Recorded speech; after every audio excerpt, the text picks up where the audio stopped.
আল্লাহ তাআলা দিবেন আখিরাতে। প্রথমে একটা জিনিস আমাদের মনে রাখতে হবে, যখন ঈমান অবস্থায় কেউ কোনো আমল করে, ভালো কাজ করে, আর ওই ভালো কাজগুলো কবুল হওয়ার যে শর্ত সেগুলো যদি ঠিক থাকে, তাহলে ওই ঈমানদার তার ভালো কাজের প্রতিদান শুধু দুনিয়ায় পায় তা নয়, বরং ওই ভালো কাজের প্রতিদান দুনিয়াতে অল্পই দেওয়া হয়, বরং ওই ভালো কাজের পূর্ণ প্রতিদান আল্লাহ তাআলা তাকে আখিরাতে দিয়ে দেয়। আর যদি কোনো বেঈমান দুনিয়ায় ভালো কাজ করে, বেঈমান যদি দুনিয়ায় কোনো ভালো কাজ করে, আল্লাহ তাআলা তার ওই ভালো কাজের প্রতিদান শুধু দুনিয়ায় দেয়, আখিরাতে দেয় না। কেউ যদি কোনো ভালো কাজের প্রতিদান আখিরাতে চায়, অবশ্যই অবশ্যই তাকে ঈমানদার হওয়া লাগবে।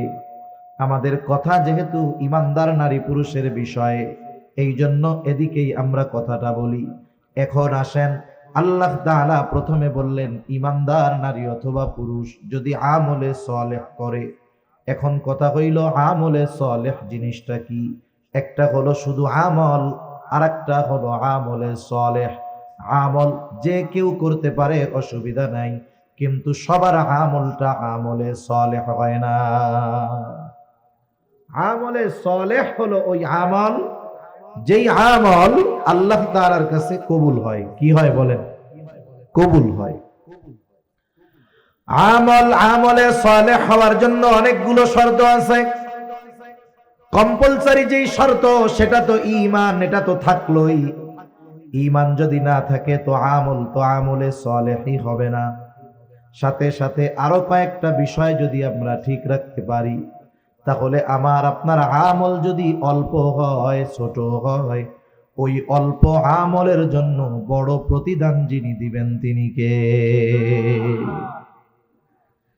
তাহলে আমল যদি আল্লাহ তাআলার কাছে কবুল করাতে হয়, তাহলে ১ নাম্বার ঈমান তো লাগবেই, ২ নাম্বার লাগবে ইখলাস, তথা নিয়তের বিশুদ্ধতা লাগবে, যে আমি এই আমলটা কার জন্য করতেছি। আমি নামাজ পড়তেছি কার জন্য? আমি হজ করতেছি হাজি হওয়ার জন্য নাকি আল্লাহর জন্য? আমি দান সাদকা করতেছি কার জন্য? আল্লাহর জন্য। এই বিষয়গুলো আগে ফিক্সড করতে হবে। মোট কথা হলো, আমার ছোট বড় সকল আমল আল্লাহ তাআলার জন্যই করতে হবে। ইখলাস বিষয়টা দেখা যায় না। ইখলাসের সম্পৃক্ততা হলো অন্তরের সাথে। কিসের সাথে? এজন্য আল্লাহ রাব্বুল আলামিনের কাছে ইখলাসওয়ালা ইবাদত বড় সুন্দর ইবাদত বলে পরিগণিত হয়। আল্লাহ তাআলা বেশি ইবাদত চান না, আল্লাহ রাব্বুল আলামিন সুন্দর ইবাদত চান। পবিত্র কোরআনুল কারীমের সূরাতুল মুলক আল্লাহ তাআলা বলেন, আল্লাযী খালাকাল মাউতা ওয়াল হায়াতা লিয়াবলুয়াকুম আইয়ুকুম আহসানু আমালা। তিনি আল্লাহ যিনি মৃত্যু এবং জীবন সৃষ্টি করেছেন। কেন? বলে লিয়াবলুয়াকুম, তোমাদের পরীক্ষা করার জন্য। আবার যদি প্রশ্ন করি আল্লাহ কিসের পরীক্ষা? বলে পরীক্ষা হলো আইয়ুকুম আহসানু আমালা, পরীক্ষা হলো তোমাদের কার আমল কত সুন্দর। তাহলে বলেন আল্লাহ তাআলা বেশি ইবাদত চায় নাকি সুন্দর ইবাদত চায়? এখন সুন্দর কাকে বলে? আমাদের সংজ্ঞায় সুন্দর একরকম, আল্লাহ তাআলার সংজ্ঞায় সুন্দরটা হলো আর এক রকম। আমরা সুন্দর বলি ওইটাকে যেটা চোখে দেখার পরে আমাদের ভালো লাগে, এটাকে বলি সুন্দর। কিন্তু আল্লাহ তাআলার কাছে সৌন্দর্যের সম্পর্কটা হলো অন্তরের সাথে। যদি আল্লাহ তাআলার কাছে চেহারা সৌন্দর্যের কারণে সুন্দর বলে বিবেচিত হইতো, তাহলে ওই আফ্রিকার মানুষগুলো এরকম দামি মানুষ হতে পারতো না। আল্লাহ তাআলার কাছে আফ্রিকার অনেক কালো মানুষের দাম অনেক। হযরত বেলাল রাদিয়াল্লাহু তাআলা আনহু আফ্রিকান লোক, কালো, বলেন তো আল্লাহর কাছে দাম কম না বেশি? তাহলে আল্লাহ তাআলার সংজ্ঞায় সুন্দর কারা? নবীজি বলেন, ইন্নাল্লাহা লা ইয়ানজুরু ইলা সুওয়ারিকুম ওয়ালাকিন ইয়ানজুরু ইলা কুলুবিকুম। নিশ্চয়ই আল্লাহ তাআলা কারো সূরত দেখেন না, আল্লাহ তাআলা কারো সিরাত দেখেন না, আল্লাহ তাআলা দেখেন না কে কত সুন্দর, কার বংশ কত বড়, কার বংশ কত ভালো। আল্লাহ কি দেখেন? বলে ওয়ালাকিন ইয়ানজুরু ইলা কুলুবিকুম, বরং আল্লাহ তাআলা দেখেন কার অন্তর কেমন, কার হৃদয়টা কেমন। এখন ইবাদত কবুলের অন্যতম দ্বিতীয় শর্ত ইখলাস। বলেন, ইখলাস কি দেখার সাথে সম্পৃক্ত না হৃদয়ের সাথে সম্পৃক্ত? মনে করেন আপনাদের মসজিদে আইসা আমি হুজুর নামাজে দাঁড়ায় গেছি, মসজিদ ভরা মুসল্লি, হুজুর নামাজে দাঁড়িয়েছে, সকলে হুজুরের দিকে তাকায়। বাপ বাপ আমারও যে মানুষ তো আমারে দেখতেছে, আমার নামাজ দেখতেছে, তাইলে আমার নামাজটা একটু সুন্দরভাবে পড়তে হবে। আমি লম্বা কেরাত পড়লাম, সুন্দরভাবে ধীর স্থিরতার সাথে রুকু করলাম, রুকু হইতে সুন্দর হয়ে দাঁড়াইলাম, এরপরে সুন্দরভাবে সেজদা করলাম, একেবারে এমন ধীর স্থিরতার সাথে নামাজ 2 রাকাত শেষ করলাম। মুসল্লি সব দেইখা বলে কত সুন্দর নামাজ। বলেন তো, মুসল্লিদের কাছে নামাজটা সুন্দর, কিন্তু আল্লাহর কাছে সুন্দর নাকি? কেন? বলে এই নামাজ আমি আল্লাহকে দেখানোর জন্য পড়ি নাই, মানুষকে দেখানোর জন্য পড়ছি। এই জন্য আমার আপনার ইবাদত যদি আল্লাহকে দেখানোর জন্য করা হয় তথা আল্লাহর জন্য করা হয়, ওই ইবাদতটা আল্লাহ তাআলার কাছে সুন্দর ইবাদত বলে গণ্য হয়। আর যদি মানুষকে দেখানোর জন্য ইবাদত করা হয়, ওই ইবাদত কিছু কিছু সময় শাস্তির কারণ হবে। প্রসিদ্ধ এক হাদিস আবু হুরায়রা রাদিয়াল্লাহু তাআলা আনহু থেকে বর্ণিত, নবীজি বলেন, কিয়ামতের দিন আল্লাহ তাআলা সর্বপ্রথম 3 শ্রেণীর মানুষকে হিসাবের জন্য ডাকবে। 1 নাম্বার, একজন শহীদকে ডাকা হবে। রক্তাক্ত অবস্থায় শহীদ আল্লাহর সামনে হাজির হয়ে যাবে। আল্লাহ তাআলা জিজ্ঞাসা করবে, তোমার এই অবস্থা কেন? লোকটা বলবে, আল্লাহ, কাফেরদের বিরুদ্ধে জিহাদ করে আমি আমার জীবনকে উৎসর্গ করে দিয়েছি। আল্লাহ জিজ্ঞাসা করবেন, কেন জিহাদ করছো, জীবন দিছো? লোকটা বলবে, আল্লাহ, আমি যুদ্ধ করেছি আপনার সন্তুষ্টির জন্য। আল্লাহ তাআলা আমার আপনার অন্তরের খবর জানেন কি জানেন না? ইন্নাল্লাহা আলিমুম বিযাতিস সুদূর, আমার আপনার অন্তরের গহীন কোণে কোন কথা লুকায় আছে দুনিয়ার কেউ জানে না, আমার পাশে শুয়ে থাকা বসে থাকা মানুষটাও জানে না, কিন্তু অন্তরে কি আছে যিনি জানেন তিনি কে? আল্লাহ তাআলা বলবেন, বান্দা, আমি আল্লাহ তোমার অন্তরের খবর জানি। তুমি মিথ্যা কথা বলতেছ, তুমি যুদ্ধ করেছো যাতে করে দুনিয়ার মানুষ তোমার বীরত্বের প্রশংসা করে, যাতে করে দুনিয়ার মানুষ তোমাকে বাহাদুর বলে, বীর বলে। ও বান্দা, যে উদ্দেশ্যে তুমি যুদ্ধ করেছো, দুনিয়ায় তুমি তা পেয়ে গেছো, দুনিয়ার মানুষ তোমাকে বীর বলছে, বাহাদুর বলেছে। সুতরাং আজকে আমি আল্লাহর তরফ থেকে তোমার জন্য কিছু নাই, তুমি চলে যাও, তোমার ঠিকানা হলো চিরস্থায়ী জাহান্নাম। 2 নম্বরে আল্লাহ তাআলা একজন দানবীরকে ডাকবে। আল্লাহ তাআলা জিজ্ঞাসা করবে, গোলাম, কেন তুমি এই সম্পদ দান করছো? লোকটা বলবে, আল্লাহ, আপনার দেওয়া সম্পদ আমি মানুষের জন্য দান করেছি, যার ঘর নাই তারে ঘর বানায়া দিছি। কেন? বলে আপনার সন্তুষ্টির জন্য। আল্লাহ তাআলা বলবেন, না বান্দা, তুমি মিথ্যা বলতেছো, আমি আল্লাহ তোমার অন্তরের খবর জানি। তুমি দান করেছো যাতে করে দুনিয়ার মানুষ তোমার দানের প্রশংসা করে, দানবীর বলে, সমাজ সেবক বলে। বান্দা, যে উদ্দেশ্যে তুমি দান করেছো, তুমি দুনিয়ায় তা পেয়ে গেছো, তোমাকে দুনিয়ার মানুষ দানবীর বলেছে, সমাজ সেবক বলেছে, তোমার দানের প্রশংসা করেছে। সুতরাং আজকে আমি আল্লাহর তরফ থেকে তোমার জন্য কিছু নাই, তুমি চলে যাও, তোমার ঠিকানা হলো চিরস্থায়ী জাহান্নাম। এরকম লোক দেখাই না, দানবীর আছে না? কত জায়গায় আছে। এক মাদ্রাসার হুজুর কইতেছে, হুজুর, একজন 50,000 টাকা দান করছিল মাদ্রাসায়, তা বলছিল চিঠি দিয়া যে আমার নামটা একটু সুন্দরভাবে সবার সামনে বলে দিবা। তা বেচারার আর কইতে টইতে মনে নেই। এখন এই যে মাহফিলে মানুষের সামনে বলে নাই কেন, দানের ঘোষণা দেয় নাই কেন, পরে এসে টাকা ফেরত নিয়ে গেছে গা। গত বছর না তার আগের বছর খবরে দেখলাম একজন লোক মসজিদে ফ্যান দান করছে, সে হলো মেম্বার ক্যান্ডিডেট ছিল, এখন হইতে পারে নাই।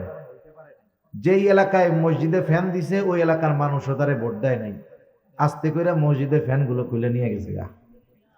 এইরকম দান যদি কোটি কোটি টাকাও করা হয়, কোনো লাভ আছে? দানবীর হওয়ার লাইগা দান করে লাভ নাই, ভোট পাওয়ার লাইগা দান করে লাভ নাই, কোনো দাম নাই এইসব, ঠিক কিনা বলেন? তৃতীয়তে আল্লাহ তাআলা একজন কারি সাহেবকে ডাকবে, আলেমকে ডাকবে। আল্লাহ তাআলা জিজ্ঞাসা করবে, বান্দা কেন কোরআন শিখেছো, কেন ইলম অর্জন করেছো? লোকটা বলবে, আল্লাহ কোরআন শিখেছি আপনার সন্তুষ্টির জন্য। আল্লাহ তাআলা বলবে, না বান্দা, তুমি মিথ্যা বলতেছ। তুমি কোরআন শিখেছো যাতে করে মানুষ তোমার তিলাওয়াতের প্রশংসা করে। তুমি আলেম হয়েছো যাতে মানুষ তোমার আলেম বলে। মানুষের প্রশংসা পাওয়ার জন্য ইলম অর্জন করেছো, কোরআন শিখেছো। যে উদ্দেশ্যে অর্জন করেছো তা দুনিয়ায় তুমি তা পেয়ে গেছো। সুতরাং আজকে আমি আল্লাহর তরফ থেকে তোমার জন্য কিছু নাই, তুমি চলে যাও, তোমার ঠিকানা হলো চিরস্থায়ী জাহান্নাম। তাহলে দুনিয়াতে মানুষ ইবাদত করার পরেও যদি ওই ইবাদত আল্লাহর জন্য না হয়, ওই ইবাদত আখিরাতে নাজাতের কারণ হবে না, বরং ধরা পড়ে যাওয়ার কারণ হতে পারে, ঠিক কিনা বলে? এজন্য আমরা আমাদের ছোট বড় সব ইবাদত কার জন্য করব বলেন? মানুষকে দেখানোর জন্য কোনো ইবাদত করব না। 2 নাম্বার যেই জিনিসটা দরকার সেটা হলো ইবাদত করতে হবে, তবে সেটা সুন্নাত তরিকায় আল্লাহর জন্য করতে হবে, সুন্নাত তরিকায় করতে হবে। ইবাদতের পদ্ধতিটা হবে নবীজির দেখানো পদ্ধতি অনুসারে। দুনিয়াতে এমন কোন ইবাদত নাই যে ইবাদত সুন্নাত তরিকায় নাই। বরং সুন্নাত তো হলো এমন এক পরশ পাথর, যেই পরশ পাথর যদি দুনিয়ার কোনো কাজের সাথে লাগায় দেওয়া হয় ওটাও ইবাদত হয়ে যায়। সুবহানাল্লাহ। যেমন দৈনিক আমাদের কিছু কাজ থাকে, জরুরত সারা, পায়খানা প্রস্রাব করা, খানা দানা খাওয়া, এটা প্রতিনিয়তই আমরা করি কি করি না? কেউ যদি দৈনিক 10 বার বাথরুম করে সওয়াব হবে নাকি? কোনো দৈনিক যদি 10 বার বাথরুম করতে যায় সওয়াব হবে? যদি একবারও না যায় গুনাহ হবে। গুনাহ হবে না, সওয়াব হবে না, এমন এক কাজ। কিন্তু এই কাজটা যদি নবীজির তরিকায় করে, কার তরিকায়?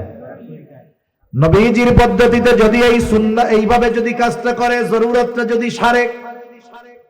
মনে করেন একজন মানুষ ফজরের নামাজের জন্য ঘুম থেকে উঠছে, নামাজে যাবে, বলে আছে হইল আর 20 মিনিট, মসজিদের দিকে রওনা হবে। ইতিমধ্যে জরুরতে চাপ দিছে, লোকটা চিন্তা করতেছে ওযু তো করে ফেললাম, আবার জরুরতে চাপ দিল। কিন্তু যদি জরুরত না সারি, যদি নামাজের মধ্যে জরুরতে চাপ দেয়, ফজরের নামাজে এমনিতেই ইমাম একটু কেরাত লম্বা করে, ঠিক না? যখন জরুরতে চাপ দিবে নামাজের মধ্যে, নামাজের একাগ্রতা নষ্ট হবে। আর যখন জরুরতে চাপ দিবে নামাজে দাঁড়ানো অবস্থায় যদি কষ্ট হয়, ইমাম সাহেব সূরা কাউসার পড়লেও মনে হবে যে বাকারা পড়তেছে। কথা বুঝেন নাই? পড়তেছে ইন্না আতাইনা কাল কাউসার। এখন আমার তো পেটের মধ্যে অবস্থা খারাপ, কি মনে হবে যে কি রে, এই সূরাও দেখি শেষ হয় না। উনি চিন্তা করলো তাহলে আমি জরুরত সেরেই নামাজে যাই, ওযু করছি তাতে কি? জরুরত সেরে যদি নামাজে যাই, নামাজের মধ্যে একাগ্রতা হবে, প্রশান্তির সাথে নামাজটা শেষ করা যাবে। এই নিয়ত করে উনি বাথরুমের জন্য রওনা হইলেন। বাথরুমে ঢোকার আগে প্রথম সুন্নাত হইল মাথাটারে ঢাইকা ঢুকতে হবে। কি ঢাইকা ঢুকবো বলেন? মাথা ঢেকে ঢুকবো। বিজ্ঞান এখন বলে বাথরুমে মাথা ঢেকে ঢুকাটা জরুরি। আর নবীজি 1500 বছর আগে জানায়া দিছেন, তোমরা যখন ইস্তেনজায় যাইবা খালি মাথায় নয়, বরং মাথাটা ঢাইকা যাইবা। এই মাথা ঢাকতে হবে টুপি দিয়া হোক আর গামছা রুমাইল দিয়া হোক। বিজ্ঞান বলে কেন ঢাকতে হবে? বলে মাথার চুল আর মাথার যেই চামড়া এটা বেশ স্পর্শকাতর। স্পর্শকাতর হওয়ার কারণেই দেখবেন যে খুশকি যত সব মাথার মধ্যে হয়, চুল যত ছোট হোক, কিছুদিন সাবান টাবান না দিলে খুশকি হয় কি হয় না? আমরা তো কত ছোট ছোট চুল রাখি, এখন তো আমার হিসাবে বড় হয়ে গেছে। তাই ছোট অবস্থায় শ্যাম্পু কয়েকদিন না করলে মাথার মধ্যে খুশকি হয়ে যায়। কেন? বলে মাথার চামড়া ময়লা টানে বেশি, ব্যাকটেরিয়া টানে বেশি, জীবাণু টানে বেশি। চুলটা ওইরকম জীবাণুর সাথে ওর একটা সম্পর্ক ভালো, এই জন্য ধুলাবালি ময়লা ব্যাকটেরিয়া চুল টানে, এবং এই মাথার স্ক্রিন চামড়া ও ব্যাকটেরিয়াকে খুব কাছে টানে। এই জন্য মাথা ডাইকা যদি যাওয়া হয় তাহলে ওই জায়গার ব্যাকটেরিয়া বাথরুমের মধ্যে যেগুলো থাকে ওগুলো মাথার সাথে এর কোনো সংযোগ হবে না, বাইচা থাকা যাবে। আচ্ছা দেখেন, চুল ছোট হইলেও খুশকি পড়ে যায় এই জায়গা দিয়া, ময়লা হয়ে যায়। কিন্তু দেখেন তো অনেক মুরব্বীর দাড়ি আছে, জিজ্ঞাসা করেন তো দাড়ির মধ্যে কোনোদিন খুশকি হয়েছে নাকি? দাড়িতে খুশকি হয়। তার মানে এই জায়গার চামড়া আর এই জায়গার চামড়ার মধ্যে কি আছে? তফাৎ আছে। এটা বলতেছে বিজ্ঞান এখন। আর নবীজি ১,৫০০ বছর আগে বলছে মাথা ঢাইকা বাথরুমে যাও। আমরা সুন্নাত অনুযায়ী আমল করব। স্পেশাল যদি কোনো ফজিলত থাকে দুনিয়ার, ওইটা এমনিই পাবো, ঠিক কিনা? এরপরে বাথরুমে যখন ঢুকবে, ঢোকার আগে দোয়া পড়বে। আমি বড় বড় সুন্নাত গুলা বলতেছি। বাথরুমে ঢোকার আগে দোয়া পড়বে। অনেকে বোঝে না, বাথরুমের মধ্যে ঢুইকা এরপরে দোয়া পড়া এরপরে বসে না।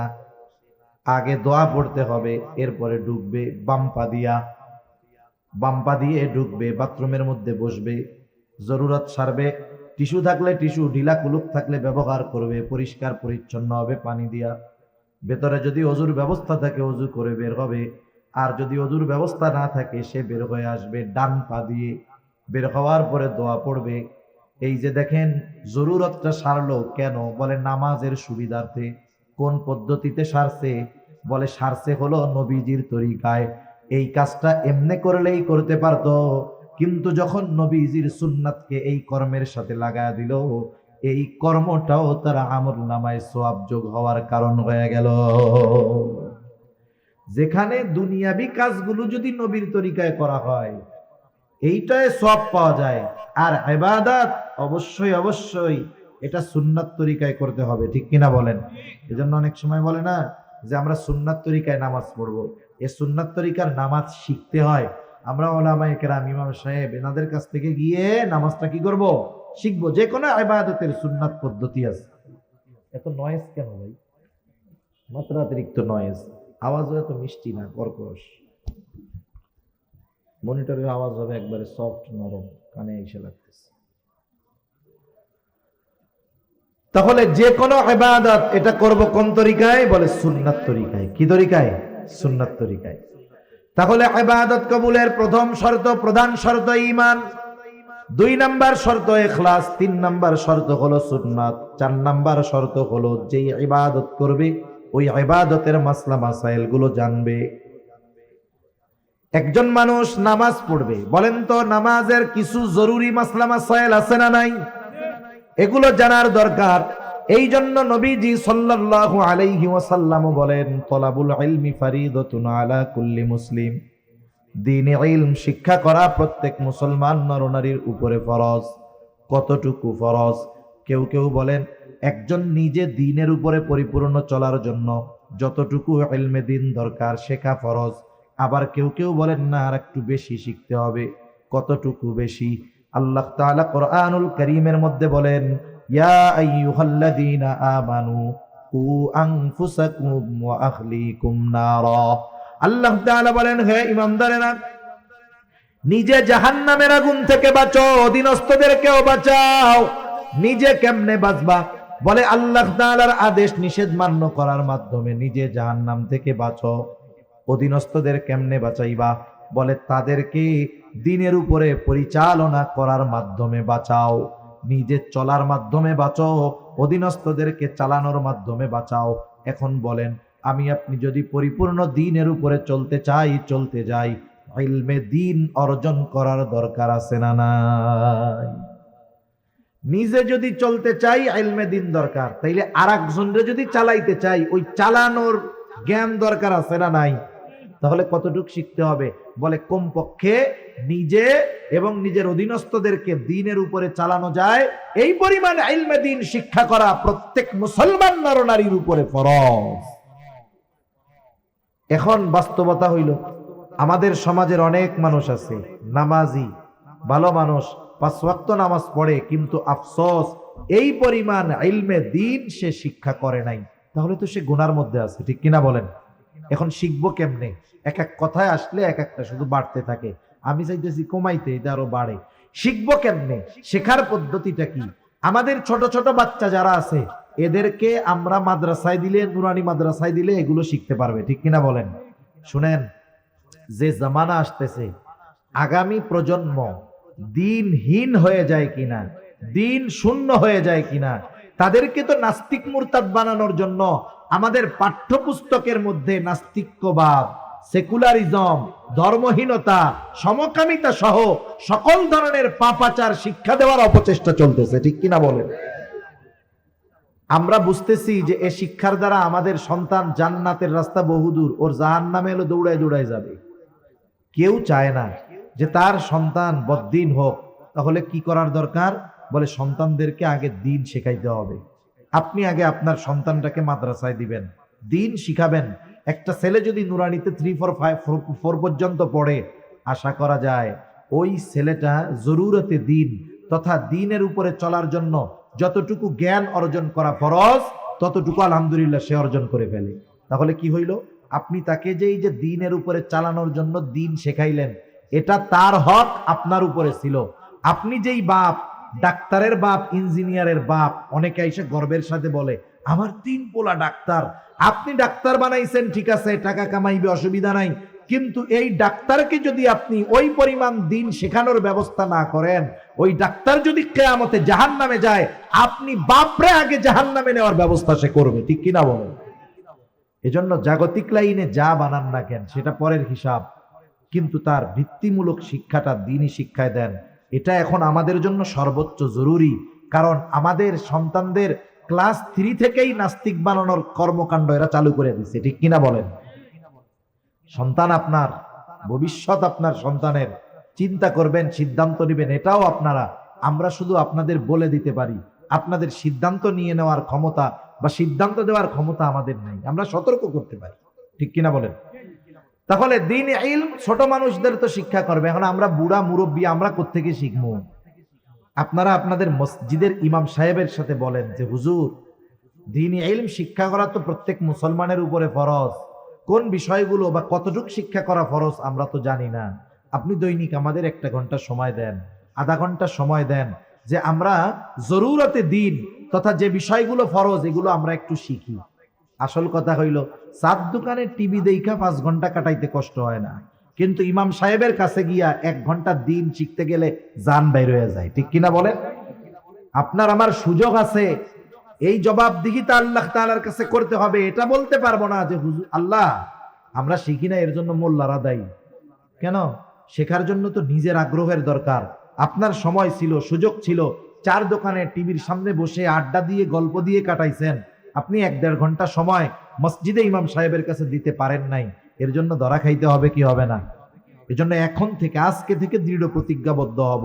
যারা মনে করেন যে আমার জরুরতে দিন, যতটুক দিন শেখা ফরজ জানা নাই, আপনি ইমাম সাহেবের সাথে পরামর্শ করেন, হুজুর কোন কোন বিষয়গুলো শিখতে হবে, একটা একটা করে আমাদেরকে এক একদিন শিখাইয়া দেন। যদি 2, 4, 6 মাস মেহনত করেন, সর্বোচ্চ মুরব্বী মানুষ জেহেনে ধরবে কম, এই 6টা মাস যদি একটু মেহনত করেন, ইনশাআল্লাহ যতটুকু দিন শেখা ফরজ আপনি শিখে ফেলতে পারবেন। যদি না শিখেন কি হবে? দেখা গেল এই গুরুত্বপূর্ণ ইবাদত গুলো নষ্ট হবে, আপনি টেরও পান না। যেমন একটা বলি, নামাজের ভেতরে বাহিরে 13 ফরজ। কত ফরজ? জোরে বলেন, কত ফরজ? বলেন তো, ফরজ ছুইটা গেলে নামাজ থাকবে না যাবে? এখন একজন নামাজির যে ফরজ ছুইটা গেছে, এটা বোঝার জন্য তাকে আগে নামাজের বাহিরে ভিতরের 13 ফরজ জানতে হবে। যদি না জানে, কোন টাইমে যে ফরজ ছুটছে জানেই তো না, এখন ও যতই না জানুক, কিন্তু ওর নামাজ তো থাকবে না। নামাজের ওয়াজিব 14টা, ওয়াজিব ছুইটা গেলে সাহু সিজদা দিতে হয়। সাহু সিজদা না দিলে নামাজ হবে না। এখন যে নামাজের ওয়াজিব 14টা, এটা তো আগে তাকে জানতে হবে। জানলেই না বুঝবে যে আমার ওয়াজিব একটা ছুটছে, এখন সাহু সিজদা দিব। ফরজ ছুটে গেলে নামাজ শেষ, সাহু সিজদা দিলে কাজ হবে না। ওয়াজিব ছুটে গেলে সাহু সিজদা দিতে হবে, দিলে নামাজ হয়ে যাবে, না দিলে হবে না। আবার দেখেন, নামাজ ভঙ্গের কারণ আছে 19টা, ওই 19টা থেকে একটা কারণ পাওয়া গেলে নামাজ ভেঙে যায়। দেখা গেল নামাজ ভঙ্গের কারণগুলো জানা নাই, 19টা থেকে একটা যদি সংগঠিত হয়ে যায়, বলেন তো নামাজ থাকবে না যাবে? তাহলে এই যে নামাজ ভাঙ্গার কারণ 19টা শিখতে হবে, এটাও শেখা ফরজ। নামাজের ওয়াজিব গুলো জানাও ফরজ, নামাজের ফরজ গুলো জানাও ফরজ। আবার বলেন তো ওযু ভঙ্গের কারণ কয়টা? বলে 7টা। এই 7টা থেকে একটা কারণ যদি পাওয়া যায়, নামাজ থাকবে না যাবে? বলেন তো। 2 জন নামাজ পড়তেছে পাশাপাশি, এখন একজন নামাজ শেষ হওয়ার আগে দুইটা সাউসিজদা দিয়া আবার নামাজ যথারীতি শেষ করেছে। পাশের জন জিজ্ঞাসা করে বাইরে, তুই যে সাউসিজদা দিলি কারণটা কি? বলে কারণ হইল আমার একটু হদস হয়ে গেছে, মানে একটু বায়ু বের হয়ে গেছে। কি হয়েছে? বাতাস বের হয়েছে আর কি। এখন বলেন তো, বাতাস বের হইলে কি অজু থাকবে? অজু যদি না থাকে নামাজ থাকবে? ও সৌসিদা 2 টাকা 200 দিলে কি ওর নামাজ হবে নাকি? দেখেন একটার সাথে একটা কানেক্টেড। যেমন নামাজের বাহিরে ভিতরে 13 ফরজের প্রথম ফরজ কি বলে? শরীর পাক, কাপড় পাক। প্রথম শরীর পাক, তারপরে কি? কাপড় পাক।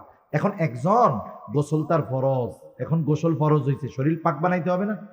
শরীর পাক কেমনে হবে? বলে গোসলের ফরজ যেগুলো আছে এগুলো জেনে গোসল করতে হবে, এরপরে তার দৈহিক পবিত্রতা অর্জন হবে। ঠিক কিনা বলেন? এখন হাতে গোসলের ফরজই জানে না, কাজ হবে? শরীর পাক হবে? হবে না। এরপরে মনে করেন কাপড় পাক, কাপড় পাক হইতে হবে।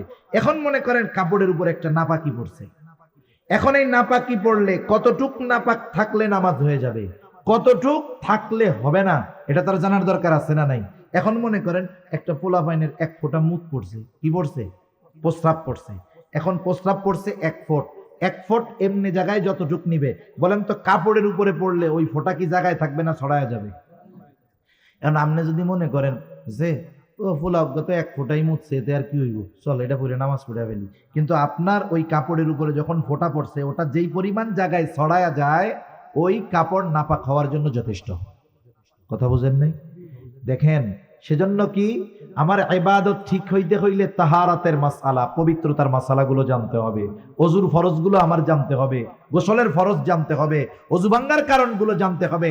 একটার সাথে এক একটা কানেক্টেড। আসল বিষয় হলো এগুলো সমাজের অনেক মুসল্লি জানে না, শিখতেও চায় না। ঠিক কিনা বলেন? শিখতে চায় না কেন? বলে আমি যে গোসলের ফরজগুলো জানি না, আমি যে ওযুর ফরজগুলো জানি না, এটা যদি হুজুরে জানে তাইলে তো আমি লজ্জায় শেষ। শরম না?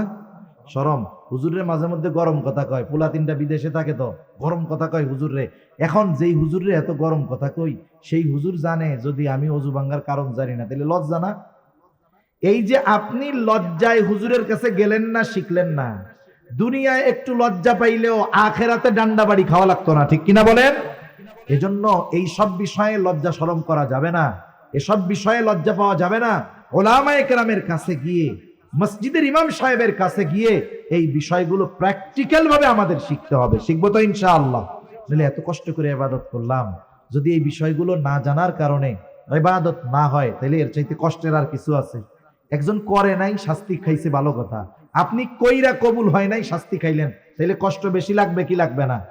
আমি আপনি জানি না জানি, যদি ফরজ ছুটে যায় নামাজ শেষ। যেমন আগুন জ্বলতেছে, এখন আগুন, একজন হাত দিছে আগুনের মধ্যে, এখন ওই লোকের জানা নাই যে আগুনে হাত দিলে হাত পুড়ে যায়, তার জানা নাই। কিন্তু এই না জানা সত্ত্বেও সে যদি আগুনে হাত দেয়, আগুন কি বলবে নাকি লোকটা তো জানে না, আমি পুড়াই দেই, তাহলে এবারের মতো মাফ করে দেই? মাফ করবে নাকি পুড়াইয়া দিবে? আগুনের পোড়ানো কত কঠিন। আপনি আমি মাসালা জানি না, নামাজ পড়তে দাঁড়াইছি, এ ব্যর্থতা আমার, এ ব্যর্থতা আপনার। উচিত ছিল তো ইবাদতটা করার আগে ইবাদতটা যথাযথভাবে শিখে নেওয়া। ঠিক কিনা? আগে ছিল, আমরা যখন ছোটবেলায় মক্তবে পড়ছি, নামাজের মাসলা মাসাইল সব যাই না, এরপরে নামাজ পড়ছি। এজন্য ছোটবেলায় কি হইতো, আমাদের জীবনে দেখছি যা হায়াতে, যে আমাদেরকে আমাদের মা বাবা ফজরের নামাজের জন্য ডাকতো না। ডাকতো না কেন? বয়স তো 5 বছর, নামাজ ফরজ হয়েছে নিয়ম, কিন্তু 5 বছর 6 বছরে মক্তবে না গেলে খবর ছিল। তার মানে আমরা ওই সময় গিয়ে মক্তবে গিয়ে ইবাদত করার পদ্ধতি, ওই যে 7 বছর 8 বছর বয়স হয়েছে, নামাজ তো শিখে গেছি, এখন ফজরের সময় না উঠলে পিটানি। তার মানে আগে শেখার জন্য পিটাইছে, যে আগে শিখবে এরপরেই না পড়বে। যখন শিখে গেছি এরপরে পড়ার জন্য চাপ দিছে। তাহলে বলেন, নামাজ পড়ার আগে নামাজের মাসলা মাসাইল গুলো জানা জরুরি না? তাহলে দেখেন তো আমরা কত মানুষ আছি যে আমাদের এই ইলমগুলো জানা নাই। সেজন্য আমার অনুরোধ, রোজা আসতেছে, রোজা ভাঙ্গার কারণও জানার দরকার, রোজার ফরজগুলো জানা দরকার। আমরা আমাদের ইমাম সাহেব ওলামায়ে কেরামের কাছে শিখে পরামর্শ করে শিখবো তো ইনশাআল্লাহ। একটু একটু করে দৈনিক শিখলে বছর শেষে দেখবেন অনেক শেখা হয়ে গেছে। সেজন্য অনুরোধ করব, এই দুনিয়ার লজ্জার চিন্তা বাদ দিয়া আখেরাতে ডান্ডা পিটানির কথা চিন্তা করেন, তাইলে এই লজ্জা আর লজ্জা মনে হবে না। তাহলে ইবাদত কবুলের প্রথম প্রধান গুরুত্বপূর্ণ কম্পালসারি শর্ত হলো ঈমান, 2 নাম্বার ইখলাস, 3 নাম্বার সুন্নাত, 4 নাম্বার যে ইবাদত করবে অবশ্যই ওই ইবাদতের ব্যাপারে পূর্ণ ইলম অর্জন করতে হবে। 5 নাম্বার তার খাবারটা হতে হবে হালাল খাবার। কি খাবার জোরে বলেন? উপার্জনটাও হালাল হতে হবে, খাবারটাও হালাল হতে হবে। অনেক মানুষ আছে খাবার হালালের ব্যাপারে খুব সচেষ্ট সতর্ক, কিন্তু উপার্জনের ব্যাপারে কোনো টেনশন নাই। যা পায়, ওই যে ছোটবেলায় কবিতা পড়ছি, পুঁটি মাছ পাই না একটা যদি পাই, অমনি দইরা গাপুস গুপুস খাই। এই গাপুস গুপুস করে খাওয়া লোক আছে না নাই? জাজ বিচার নাই কোনো, এটা হালাল না হারাম দেখে না, পয়সা পাইছে আর পকেটে ভরে, আছে না নাই কন্যা? অথচ হালাল উপার্জন করা, হালাল খাবারের নিয়তে হালাল কর্ম করা, হালাল উপার্জন করা, এটা ইবাদত। নবীজি সাল্লাল্লাহু আলাইহি ওয়াসাল্লাম বলেন, কাসবুল হালালি ফরিদাতুম বাদাল ফরিদা, ফরজ ইবাদতের পরে অন্যতম ফরজ ইবাদত হলো হালাল উপার্জন করা। কোন ব্যক্তি যদি হালাল উপার্জনের নিয়তে হালাল কর্ম করে আর যদি ফরজ ইবাদত গুলো যথাযথভাবে করে, এই ব্যক্তি যখন হালাল খাওয়ার নিয়তে, হালাল উপার্জনের নিয়তে হালাল কর্ম করে, তার ওই হালাল কর্মটাও তার আমলনামায় ইবাদত হিসাবে যোগ হয়ে যায়। সেজন্য যারা হালাল কর্ম করে, কর্ম ছোট হইলেও লজ্জা পাওয়ার কোনো কারণ নেই। একজন অটো চালায়, সিএনজি চালায়, অন্যের জমিনে কামলা দেয়, সে যদি এই পরিশ্রমটা, এই হালাল কর্মটা হালাল রুজির জন্য করে, হালাল উপার্জনের নিয়তে করে এই হালাল কাজ, তাহলে এটা তার কি হবে বলেন? ইবাদত হবে।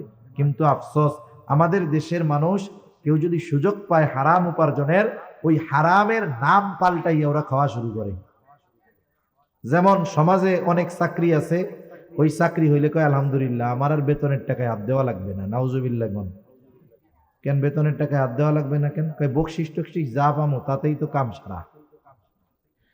সরকারি চাকরি করে বকশিস, এটা ঘুষের নাম দিছে, ঘুষের কয়েকটা নাম আছে, একটা দিছে বকশিস, চা পানের টাকা, স্পিড মানি।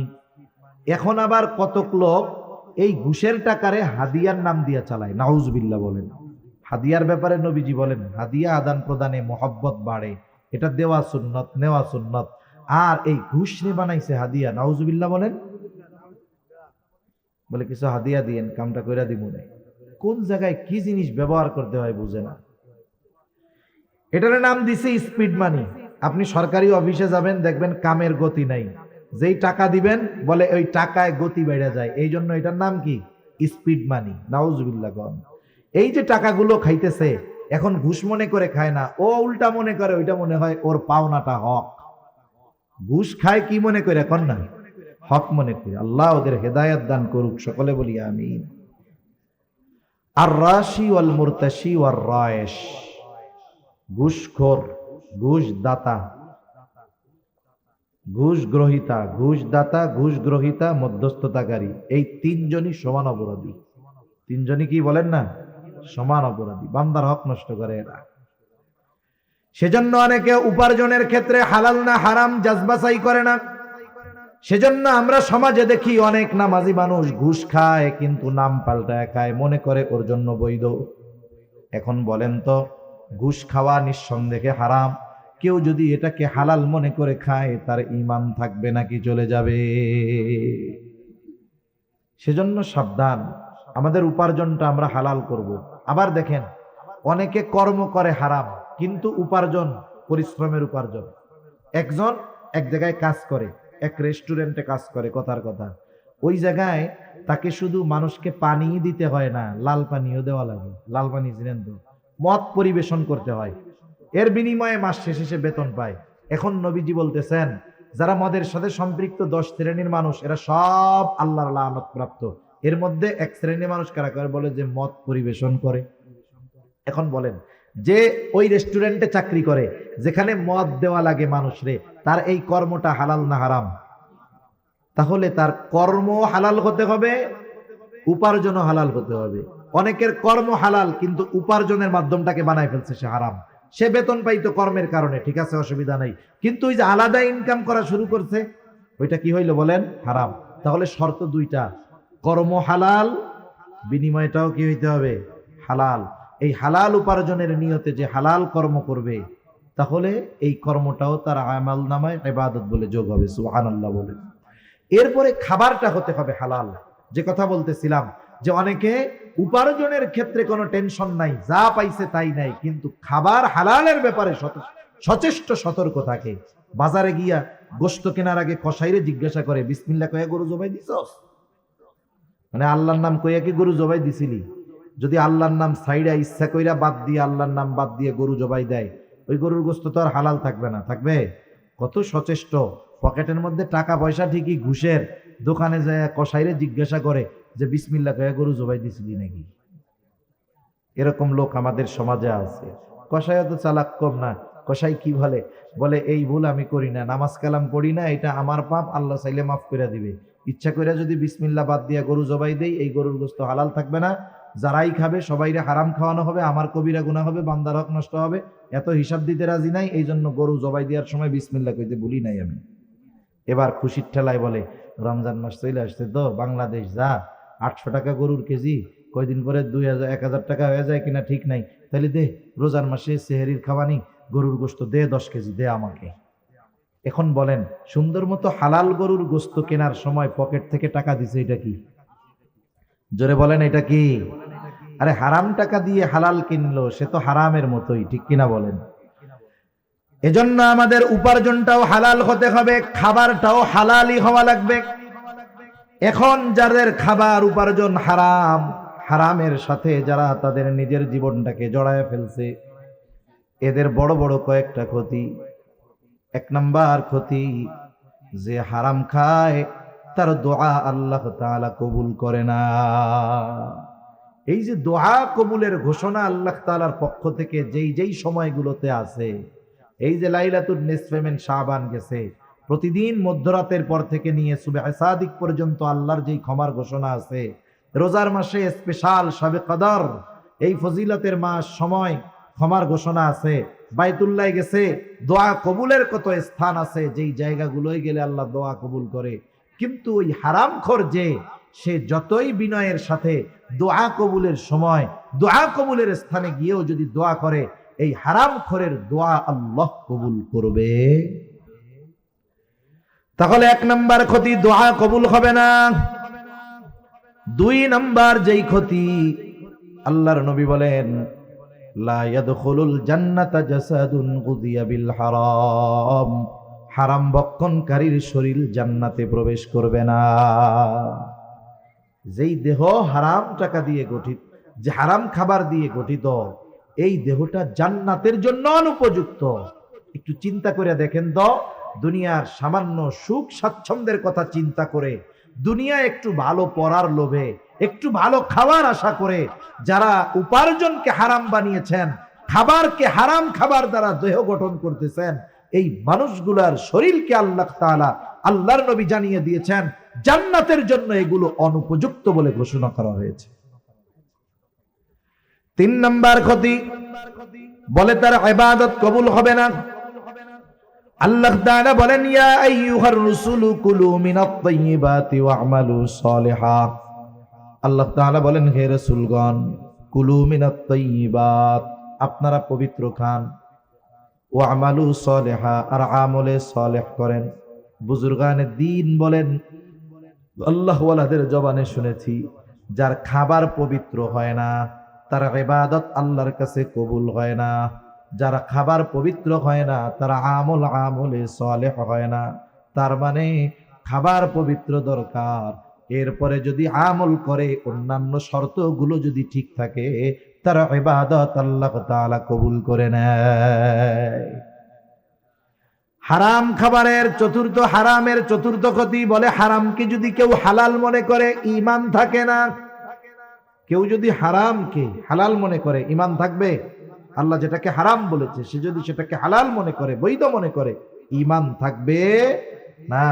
এ দুনিয়ায় কত মানুষ আছে হারাম খাইয়াও আলহামদুলিল্লাহ কয়, সুদের টাকা খেয়ে আলহামদুলিল্লাহ বলে, বলেন তো, কেউ যদি বিসমিল্লাহ বলে ঠাট্টা মস্করা করতেছে, বিসমিল্লাহ কইয়া মদ খায়, ওর ঈমান থাকবে না যাবে?